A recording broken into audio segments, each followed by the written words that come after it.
The one thing I'm always a big proponent on, I'm not special. I just know how to find the right people to get the things done. And I think that's what I've learned from the very highly successful people is they may not know everything and they may not want to know everything, but they're always open to a new perspective. And when they see somebody smart, they grab them and they know how to lock into them or partner up with them, follow them, copycat them, whatever.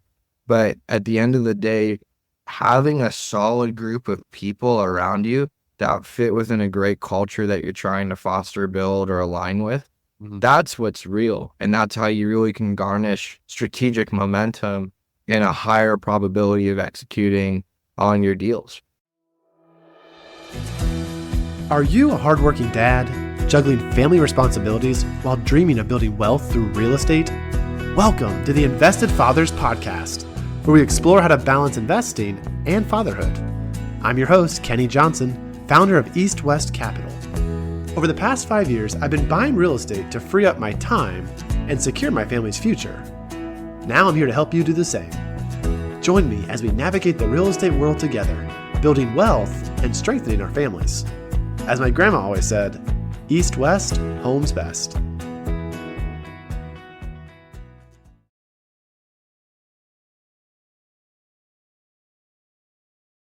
I could talk to a flyer in an elevator. Okay. So you want to, however you want to run this conversation, my guy, that's what we're doing. Okay, dude. All right. We're going to try to get to all those deep, dark areas. Oh, good. Dive deep. Let's dive deep. Okay, great. That's where authenticity comes into play. It's not some like high level foo-foo, I'm on CNBC thing. That's what really garnishes authenticity, connection, and it's just more of a longer lasting thing. And I'm a true believer in the power of vulnerability. Excellent. Okay, here we go. Welcome everybody to the next episode of the Invested Fathers. I have with me Andrew Dunn. Andrew, how you doing today, buddy? I'm doing great, Kenny. Thanks for having me on. I'm going to let Andrew give a little bio about himself. He's got quite a repertoire of things he's working on. So Andrew, tell us, what are you doing in the real estate world? I'm a partner at VAC Development, which literally means value add cowboy development. Our investment thesis is we chase yields and we aren't asset allocators. We've done land banking, land entitlement to flipping, self-storage, office, multifamily, mixed use, retail and industrial, ground up and value add, really based all over Nevada, expanded into Phoenix back in 22.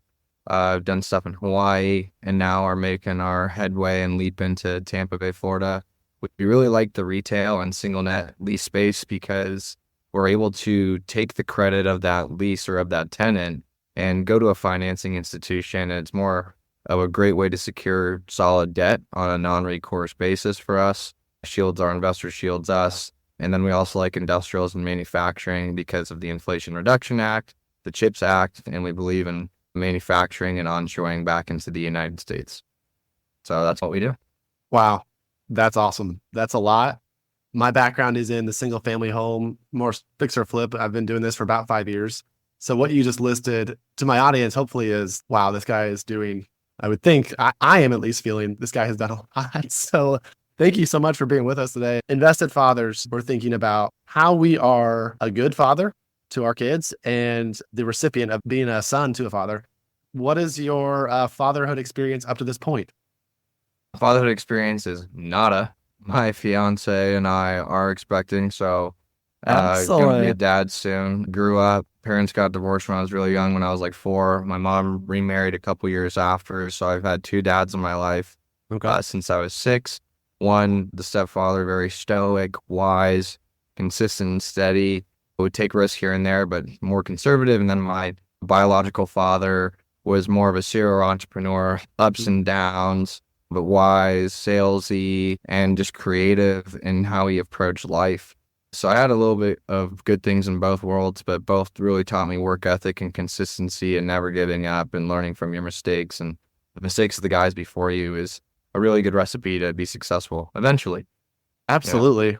That sounds pretty much like Rich Dad, Poor Dad. I'm sure you've thought of that. 100%. For all those that are familiar with that book.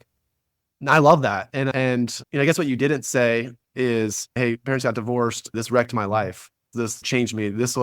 You said, I have 2 dads and these are the benefits of both of them. And this is how I've taken what I can for both of them. And you said they're both hardworking people. So it wasn't like one's lazy and one's hardworking. It's like they both have these positive attributes, but they are wired differently. And you get you're the recipient of maybe best of both worlds, which is awesome. Yeah, no, it was definitely as it my biological father passed away about 7 years ago. Wow. My stepfather's still here. Okay. But I learned so much from my biological dad just in philosophy because it was him and I a lot of the time, whereas my mom had 2 more kids after she remarried with my stepfather. It was like a philosophy lesson every dinner. And it was never like, oh, that is the way it is, which was my mother's philosophy. My dad was like, why do you think that person did that? Why do you think this is happening? It was always why? It wasn't like I'm the kid asking why. It's my father asking me, why do you do that? Why do you think that? What do you think your punishment should be? My father always taught me, think about the next move as a chess player and what could eventually happen, and not just think about the next decision, but how that next decision can influence the next 100 decisions or 1,000 or whatever that case may be.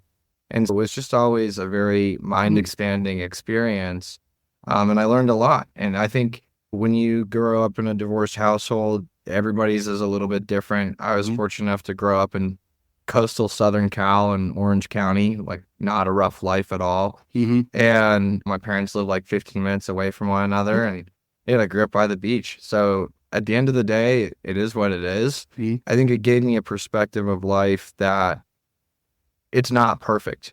Nothing is traditional, and what is traditional or normal is whatever you think it is. When you shatter that veil of innocence and you get thrown into the fire, like when my father passed away and I had to pick those things up, and he didn't have anything set up in anything, and that was just its own mess in its own, is it really teaches you how to set things up for your kids, or how to set things up for your business or your next of kin. And I think it's very powerful to go through those situations. But also in my family, we don't wallow away on self-pity. It's more of, oh, wow, you did that. Okay, or you went through that. What did you do? We give you a little kind of rough on, we pick you up, rub the dirt off your back, and you just keep going. Yeah. So that's how we think. Yeah. Man, a couple of big milestones there. Your dad passed away 7 years ago. And then, I don't know if necessarily a milestone, but just the mindset philosophy idea of at a younger age. I would assume when you were talking about the dinner table, is that like age like 4 and it was like current? Like when did you? Yeah, it was age 5 or 6. It was age 5 or 6, and my dad it was so fascinating because it was a game with my dad of, oh, you do something you're not supposed to do, and he's, what do you think your consequences should be? And sometimes, honestly, I would take more of a severe consequence on myself than what was doing. And then also I ended up figuring out, and then he ended up figuring out that I would say something more severe to make sure he'd give me something lighter. And so it would, but like, I'm thinking like this at 8 years old, and I'm being aware of it. And you better watch out. Oh, watch dude, out. Your kid is going to be like the king of that. But be very careful. Oh, I'm going to get paid back. I know. Yeah. It's coming back. It's coming back. But yeah, it taught me a lot about people. My father and I were movie nerds, TV nerds. And I think that was like another thing of that emotional awareness or that EQ of understanding, like when, like he always taught me about body language. And they may say one thing with their mouth, but they're going to tell you more with their body. And so whether that's a poker thing, a poker face, or understanding the underlying motive of like how to create win-wins. And I think one of the coolest things was my dad would bring me into sales meetings like at 14 years old. And so like when he'd be raising money for a venture, he would bring in a closer buddy of his who was an investor in the company. And they'd be like, okay, cool, we're going to, he's just, shut up, Andrew, I just want you to listen. And I was like, okay, I'll listen, Dad. And we'd go in there and I'd just watch, and they'd be like, we've been talking for like an hour, let's break, let's grab some water or coffee. You want coffee? And I'm going to go use the restroom. And then so him and his buddy would leave the people inside the conference room. They'd go outside like they were taking a piss, and then they'd scheme out how to close them. And like on site. It was just such a thing for me. And in regards to my career now, being a sponsor, operator, and capital raiser deal guy of the scheme. And it's not a scheme like is in the negative connotation, but in the setup, to the lease of, okay, are you going to give this free rent here, but then you're going to get this guarantee, or you're going to get this certain thing in the lease, like you're going to get this like annual increases, or you're going to get this rent, and what's the risk of that? Or even talking with the seller and like how, like you work in single family. That's how I came from fix and flip. That's how I started out in my career. How do you get value? You usually work with a distressed seller. Why is the seller distressed? And you're going into a very vulnerable position. It's more emotional. And so when you're dealing with that emotional awareness of that person, if you're able to connect with them on a deeper level or show some form of connection, you're usually going to have more leverage over your competition. I'm really great with dogs.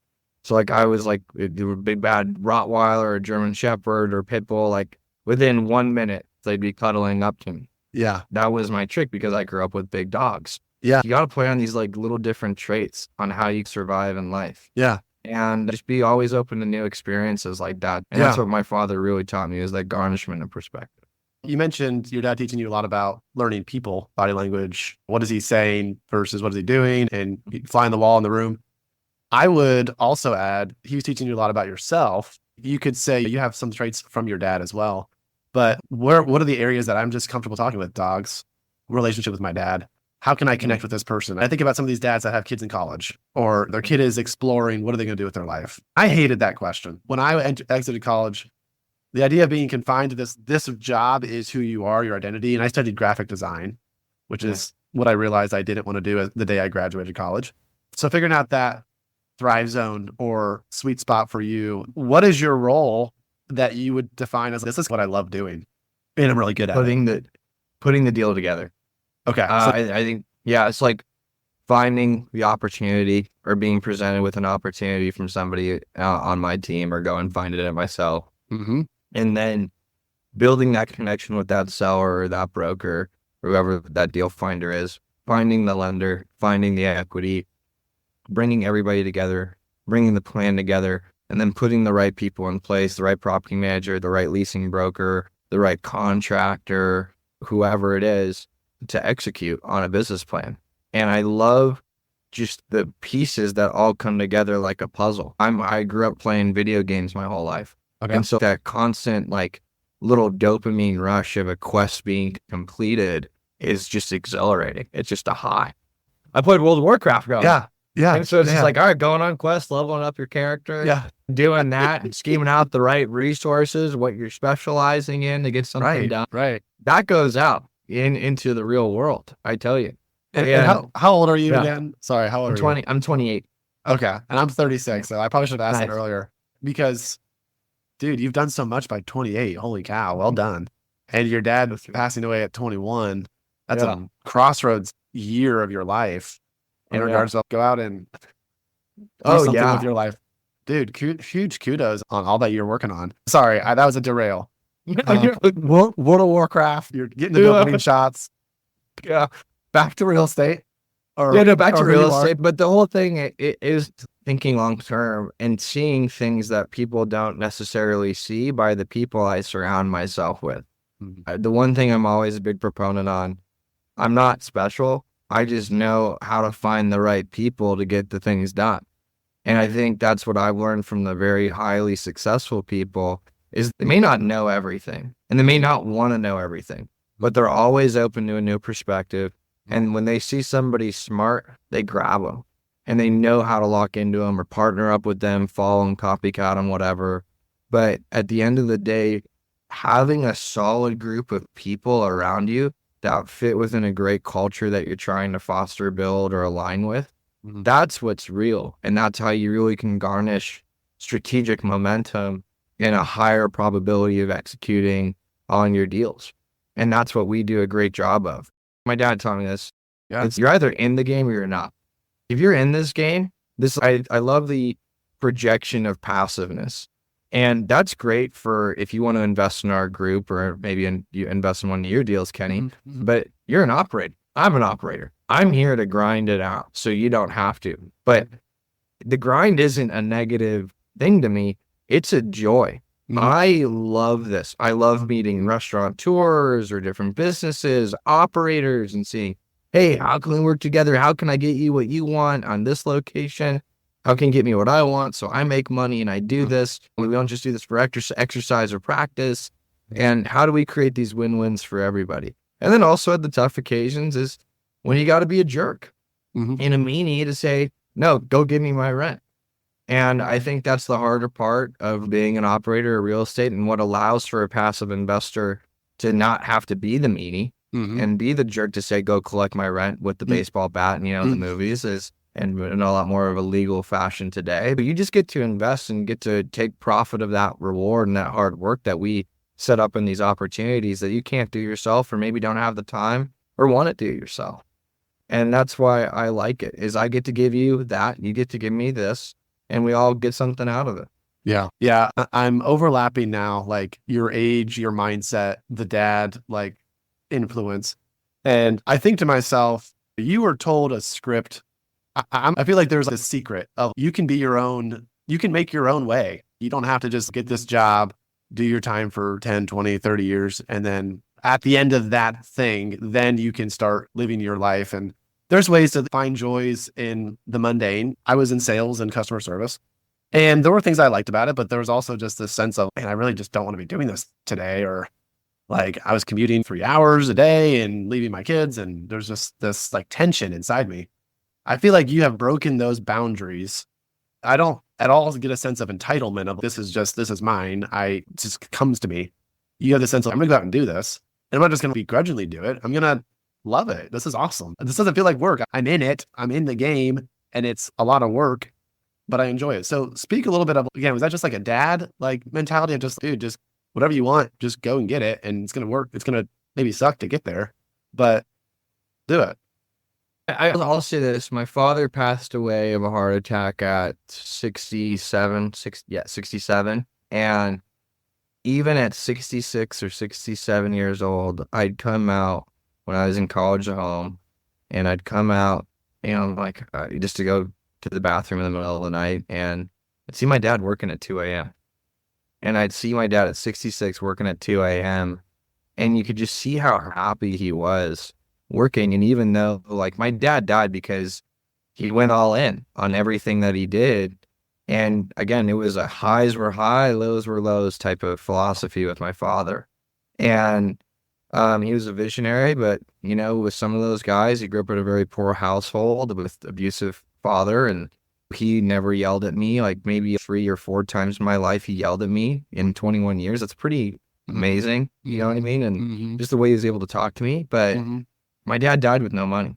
Like stress and no money killed my father. So to go like in his last business, I'm 21 years old, and I go and I answered all of his investors. Like I'm finishing my senior year of college, and I'm like, I'm just trying to graduate. And dude, I'm scheming like, can I sell this thing and that thing of my dad's to pay for my last semester's tuition? Wow. And just like my food and everything, like honestly forging documents to make sure like I sold his car, like he signed his car off to me before he died, and getting through that type of stuff and being creative and, grungy street. I call it street, right? Like that stuff you don't read in a book. Yeah. That's street stuff. And figuring out that widget. So I grew up near the beach, but I wasn't given any money. Like I left college, I think, with $3,000 in my bank account. Yeah. That's not anything great. It's not School anything crazy. Big school debt? Yeah. Had about 40 grand school debt as well. Yep. Now I'm debt free. And so 40 grand school debt, 3 grand in the bank, take a bet, move to Las Vegas from school, and away we go. And you're doing fix and flips, grinding, saying yes to everything that I can, and then realizing you can't say yes to everything. The actual power of no is the benefit, but knowing when to say yes to the right opportunity, that's an art, and more of an art than a skill set, quite honestly. And it takes a lot of failure and practice and understanding people. But no, that was more of a work ethic thing. And I always say, if you just keep getting up and putting one foot in front of the other and just never give up, it might take you until you're 70 to be successful. But again, if you just never give up, you have an increased chance of being successful more and more every day than if you ever quit. Again, and I think that's just the truth of it. I've walked on the wings of an airplane. I've done an Ironman, skier, diver, adrenaline junkie, you could Okay. say. Before Okay. this call, I went mountain biking this morning.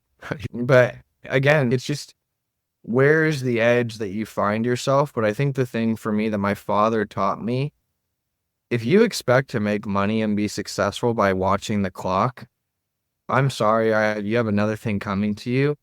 And it's just not how it works. For me, when my eyes are up, I am one of those people that immediately checks their phone and sees the emails that they missed from the night before, or responding to texts or writing down ideas, like immediately go into work. And unless my phone is not in my hands, like I'm working. Mm-hmm. And so that's the mentality that I have. But it's finding something that I love doing through the good and the bad times, and that I just really love talking about. And sometimes, Yeah. like my mother, says, it's not about real estate or about deals or anything. Like, there's nothing to talk to you about. And I was like, sorry, it's all I think about and talk about. It's my life. What's going for me? World of Warcraft, Mom. Come on. Yeah, come on. Yeah, exactly. Let's talk about it. I talked to some of these people who don't have kids, and it resonates with what you're doing right now. Even that last comment about your mom being like, real estate's all you want to do and talk about because you just love it and you're sinking your teeth into it. And like your dad said, you're in it or you're not in it. Like, I'm in it. This is, and you're still doing, like, you're doing biking, like you're working on your health, the mountain biking, the little adrenaline junkie. So I guess you have highs in different ways. You're engaged. So you have time to have a relationship. So great. I got married when I was 23. I've been married for almost 11 years, 10 and a half years. It's been awesome. It's been great. But again, that mindset, like, I know what I'm doing, was completely like, looking back and be like, wow, you didn't know anything about what you were doing. So bringing that down to fatherhood, give me some thoughts on, you're going to be married and be a dad in next 6 months. I don't know. Yeah, 6 months. Do you feel ready for it? My father is heavy of Irish descent, and my mother is heavy, like, Italian Irish descent. So Catholicism is what I grew up in. And I think it goes down to faith. I'm not going to tell you that the pregnancy and the coming of my child was planned, but I will tell you that there was a moment of peace that I had in myself and the importance of faith in your life. The two things I've come to the realization of is God either said I'm ready, or God says my fiance and I need this to hit the next level of our lives. The partying, the fun, we'll always have fun, but it's to hit that next level of execution and that next level of discipline, because you're now taking that step where it's not all about you, it's about somebody else. And I think it's made our partnership stronger, but having that just faith has really just helped. And I think that's just such an important part of my life. I don't, faith is relative to whatever you believe in. I'm not saying anybody's right or wrong in what they do. I'm just saying in my life, like, I do believe in God, and having that faith has brought a lot of peace. I grew up in a Christian household. Yeah. I'm a Christian in faith, and I have family and friends who are in the Roman Catholic religion as well. That plays a huge part in who we are and our outlook. You have to land somewhere. Like, you can't just be like, I'm just everything. Like, everything is okay. I also believe in a sovereign God who has plans for us, who doesn't want us to get lost and fail. He wants us to come to him, and he wants us to give us the best things. And sometimes we choose a different path that he would not choose for us, but in the end, his will be done. Fatherhood has come upon you now, whether planned it or not. And this is what God has for you. Tell me, going into the why. We talked a lot about business and just the idea of, I love real estate and I love solving people's problems and connecting and bringing deals together. Why does being a dad or solving these problems, making money, matter to you? What are some returns that you could say, like, when I look back at my life, this is what I hope I can come out with? That's a kind of a deep question, but it is a very deep question. Let's just talk about it. I think for me, it's that sense of adventure. And what real estate can allow you to do is, like, last year, my fiance and I lived in a Sprinter van for a month. And we started in Vegas, went up through Utah, Wyoming, Montana, up to Canada, over to Washington, Oregon, back down through Nevada into Las Vegas. And we literally got, like, one of those Starlinks. We're posting up at, 9,000 feet in the Sprinter van taking Zoom calls.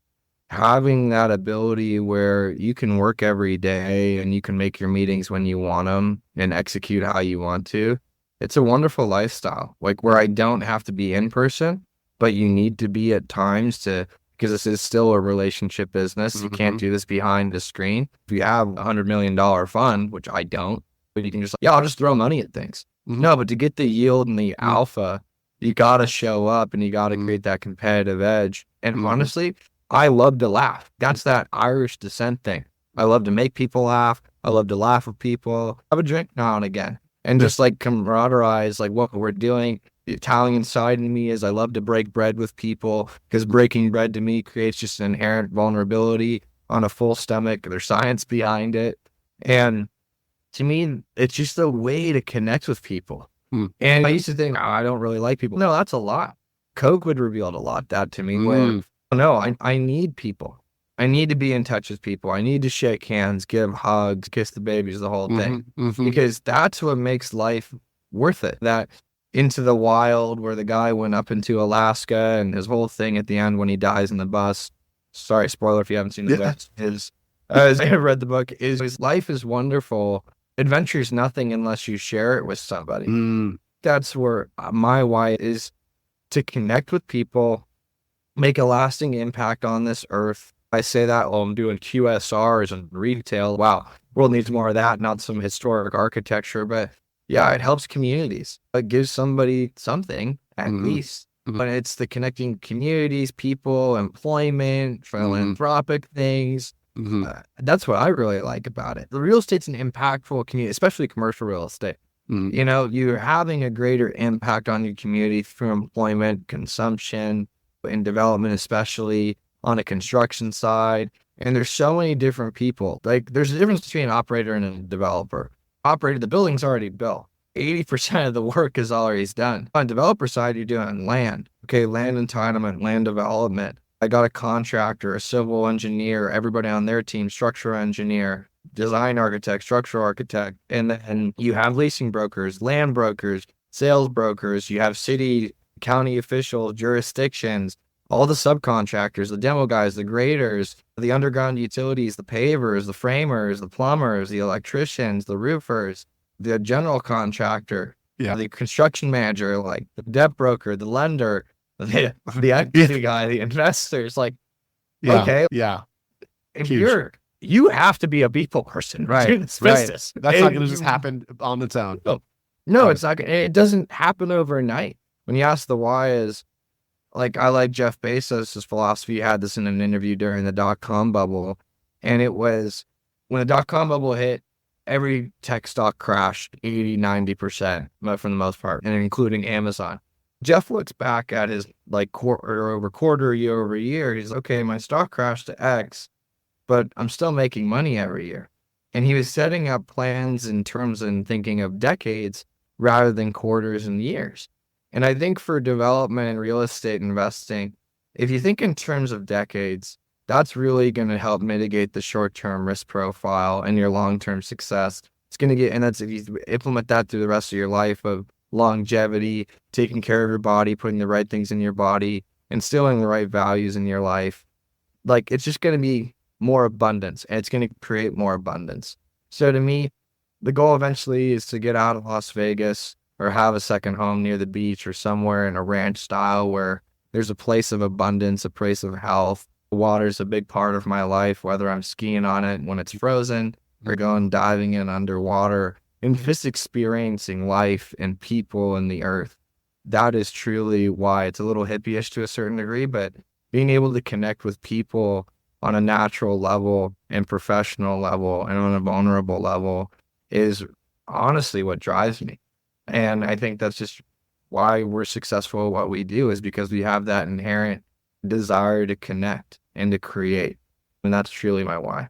Great answer. You went in depth on that. In regards to the people around your life right now, I am excited about what you're going to experience when that baby is born. It is truly unlike anything you have experienced at this point. When you see that baby for the first time, it's like instant love, and you're going to do whatever to take care of this person. You have connections right now, mentors, coaches, maybe some people you're discipling. Is that something that you spend a lot of time in each week in regards to, there's times to grind, like working in the business. But you mentioned the health and working on yourself, but having these relationships that you're nurturing, how important is that to you today? It's like the word balance is relative, right? And I think there's times in your life where listen, I'm 28. I'm in major growth mode. And one of the best pieces of advice was, you want to be successful, copycat somebody and serve somebody that you want to be. No, again, guys, there's 8 billion people on this earth. There's somebody that's doing something that you want to do. Are there a chance that you can be a pioneer? Yeah.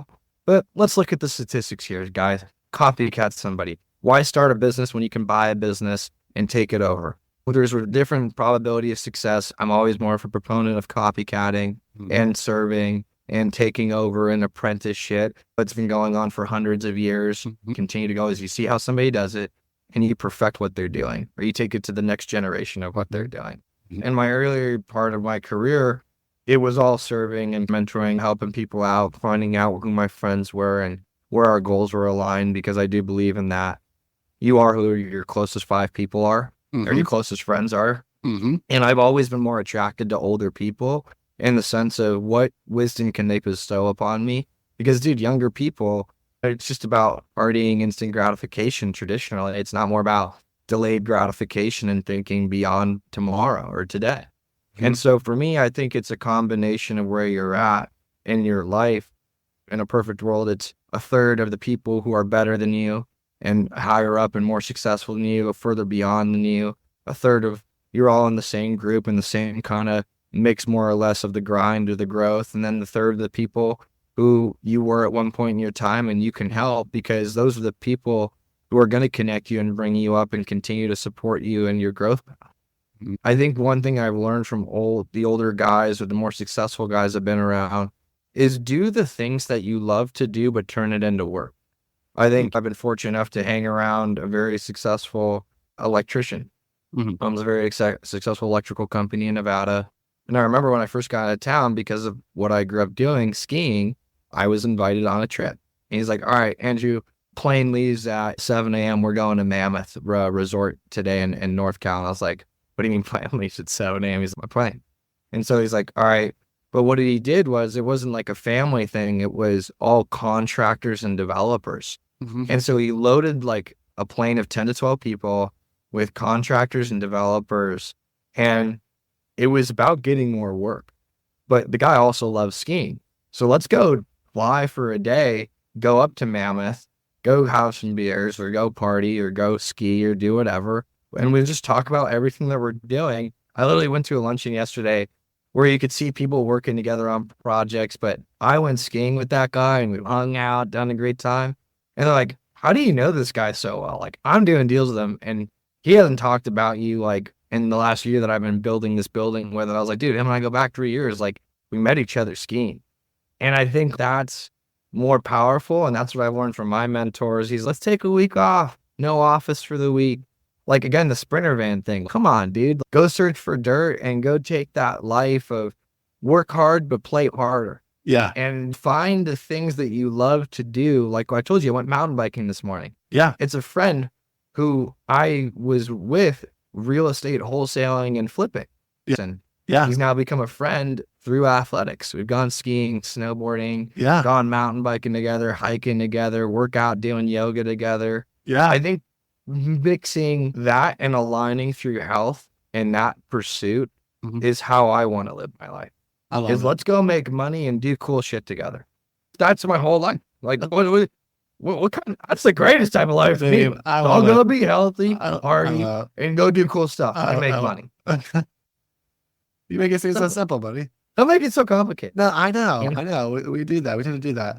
Andrew, it's been a great session, buddy. I really appreciate you sharing everything. Our audience got a lot of nuggets. I know I did. Your outlook on life is refreshing. You're in the growth mode. And it doesn't matter what age we're at. The growth mode is where we should be in some way. How can we just make life full? And the mountain biking, like, you're not just sitting around waiting for someone to call you or begrudgingly going to this luncheon because that's just what you have to do. You're really trying to make every day opportunistic, even the idea of Sprinter van and snowboarding or whatever it is you're doing. Dude, I love it. Yeah. Andrew, tell our audience, you got a lot of stuff going on. You're in Nevada right now. What's the best way for our audience to track you? Yeah, either hit me up on LinkedIn, Andrew M. Dunn 41, or Andrew Dunn, Las Vegas, WG Group and VAC Development. Search one of those, red hair, hard to find. Or find me on Twitter, or X, at Andrew M. Dunn _ Dude, check out vacdevelopment.com, vacdevelopment.com. Go fill out the contact form, get on our investor list, check us out, see the deals that we're presenting, and follow along. We post more videos about different topics. Shoot me topics you want to talk about. We do a newsletter and everything. We love talking real estate. So let us know what we're doing in Las Vegas. What we do, something to build more of a connection to people, is we have a list of things to do, restaurants, places to go do things in Las Vegas, as an email catch, contact catch, but we give you something out of it, even if it's not investing in real estate. You just want to get something done. Andrew's super involved in LinkedIn, guys. He's doing some videos on there. He says that's been a great way to connect with people deeper than just text or copy. Check that out. Andrew, you've been a pleasure to speak with. Wish you the best in your business ventures as well as fatherhood. Good job, buddy. Thanks so much, Kenny. Really appreciate being on here and talking with you. Thank you for listening to this episode of the Invested Fathers podcast. If you liked this episode, we would love for you to click subscribe and leave us a 5-star review. We appreciate all of your hard work as a father and look forward to our next episode together.